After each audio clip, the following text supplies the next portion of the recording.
Chapter 9. Now in the 12th month, that is, the month Adar, on the 13th day of the same, when the king's commandment and his decree drew near to be put in execution, in the day that the enemies of the Jews hoped to have power over them, though it was turned to the contrary, that the Jews had rule over them that hated them, the Jews gathered themselves together in their cities throughout all the provinces of the king Ahasuerus, to lay hand on such as sought their hurt, and no man could withstand them, for the fear of them fell upon all people. And all the rulers of the provinces, and the lieutenants, and the deputies, and officers of the king, helped the Jews, because the fear of Mordecai fell upon them. For Mordecai was great in the king's house, and his fame went out throughout all the provinces, for this man Mordecai waxed greater and greater. Thus the Jews smote all their enemies with a stroke of the sword, and slaughter, and destruction, and did what they would unto those that hated them. And in Shushan the palace the Jews slew and destroyed 500 men. And Parshandatha, and Dalphon, and Aspatha, and Poratha, and Idalia, and Aridatha, and Parmashta, and Arizai, and Aridai, and Vehezatha, the 10 sons of Haman the son of Hammedatha, the enemy of the Jews, slew they, but on the spoil laid they not their hand. On that day the number of those that were slain in Shushan the palace was brought before the king. And the king said unto Esther the queen, The Jews have slain and destroyed 500 men in Shushan the palace, and the 10 sons of Haman. What have they done in the rest of the king's provinces? Now what is thy petition? And it shall be granted thee, or what is thy request further? And it shall be done. Then said Esther, If it please the king, let it be granted to the Jews which are in Shushan to do tomorrow also according unto this day's decree, and let Haman's 10 sons be hanged upon the gallows. And the king commanded it so to be done, and the decree was given at Shushan, and they hanged Haman's 10 sons.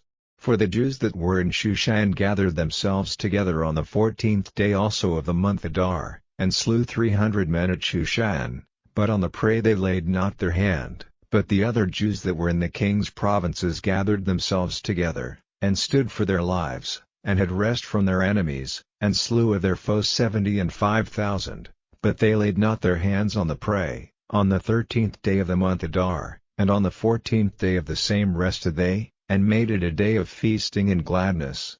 But the Jews that were at Shushan assembled together on the 13th day thereof, and on the 14th thereof, and on the 15th day of the same they rested, and made it a day of feasting and gladness. Therefore the Jews of the villages, that dwelt in the unwalled towns, made the 14th day of the month Adar a day of gladness and feasting, and a good day, and of sending portions one to another.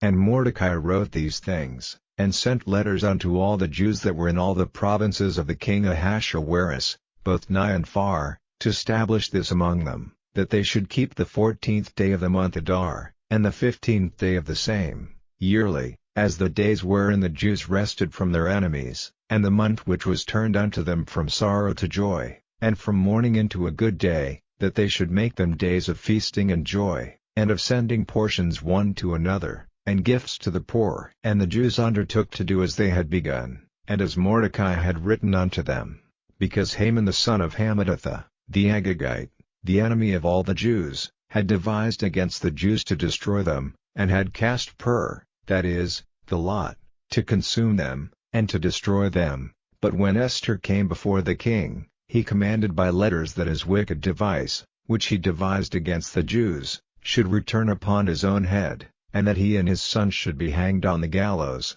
Wherefore they call these days Purim after the name of Pur. Therefore for all the words of this letter, and of that which they had seen concerning this matter, and which had come unto them, the Jews ordained, and took upon them, and upon their seed, and upon all such as joined themselves unto them, so as it should not fail, that they would keep these 2 days according to their writing, and according to their appointed time every year, and that these days should be remembered and kept throughout every generation, every family, every province, and every city, and that these days of Purim should not fail from among the Jews, nor the memorial of them perish from their seed. Then Esther the queen, the daughter of Abihail, and Mordecai the Jew, wrote with all authority, to confirm this second letter of Purim. And he sent the letters unto all the Jews, to the 127 provinces of the kingdom of Ahasuerus, with words of peace and truth, to confirm these days of Purim in their times appointed, according as Mordecai the Jew and Esther the queen had enjoined them, and as they had decreed for themselves and for their seed, the matters of the fastings in their cry. And the decree of Esther confirmed these matters of Purim, and it was written in the book. The Book of Ruth. Chapter 1. Now it came to pass in the days when the judges ruled, that there was a famine in the land. And a certain man of Bethlehem Judah went to sojourn in the country of Moab, he, and his wife, and his 2 sons. And the name of the man was Elimelech, and the name of his wife Naomi, and the name of his 2 sons Mahlon and Chilion, Ephrathites of Bethlehem Judah. And they came into the country of Moab, and continued there. And Elimelech Naomi's husband died, and she was left, and her 2 sons. And they took them wives of the women of Moab, the name of the one was Orpah, and the name of the other Ruth, and they dwelled there about 10 years. And Mahlon and Chilion died also both of them, and the woman was left of her 2 sons and her husband. Then she arose with her daughters-in-law, that she might return from the country of Moab. For she had heard in the country of Moab how that the Lord had visited his people in giving them bread. Wherefore she went forth out of the place where she was, and her 2 daughters-in-law with her, and they went on the way to return unto the land of Judah. And Naomi said unto her 2 daughters-in-law, Go, return each to her mother's house, the Lord deal kindly with you, as ye have dealt with the dead, and with me. The Lord grant you that ye may find rest, each of you in the house of her husband. Then she kissed them, and they lifted up their voice, and wept. And they said unto her, Surely we will return with thee unto thy people. And Naomi said, Turn again, my daughters, why will ye go with me? Are there yet any more sons in my womb, that they may be your husbands? Turn again, my daughters, go your way, for I am too old to have an husband. If I should say, I have hope, if I should have an husband also tonight, and should also bear sons, would ye tarry for them till they were grown? Would ye stay for them from having husbands? Nay, my daughters, for it grieveth me much for your sakes that the hand of the Lord is gone out against me. And they lifted up their voice, and wept again, and Orpah kissed her mother-in-law,